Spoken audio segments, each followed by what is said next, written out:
Iran যুক্তরাষ্ট্রের সামরিক সংঘাত বন্ধ থাকলেও অব্যাহত রয়েছে বাকযুদ্ধ। মার্কিন প্রেসিডেন্ট ডোনাল্ড ট্রাম্প ইরানের বিরুদ্ধে নতুন কোনো পদক্ষেপ নিলে ভূমিকম্পের মতো পাল্টা জবাব দেওয়ার হুমকি দিয়েছেন সুপ্রিম ন্যাশনাল সিকিউরিটি কাউন্সিলের সচিব মোহসেন রেজাই।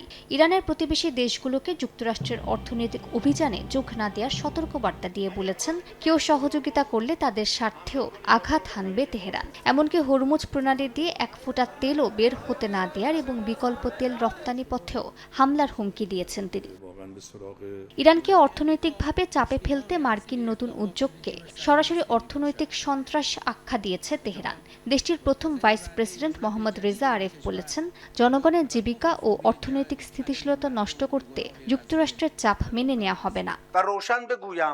ইরানের পার্লামেন্ট স্পিকার মোহাম্মদ বাঘের গালিবাফ বলেছেন, মার্কিন নিষেধাজ্ঞার হুমকি সত্ত্বেও প্রতিবেশী দেশগুলো থেকে নতুন নিরাপত্তা ব্যবস্থা ও আঞ্চলিক অর্থনৈতিক সহযোগিতা নিয়ে তেহরান একাধিক বার্তা পেয়েছে। অন্যদিকে হরমুজে চলাচল কমে যাওয়ায় বিকল্প পথ তৈরির পরিকল্পনাও করছে পশ্চিমা ও উপসাগরীয় দেশগুলো।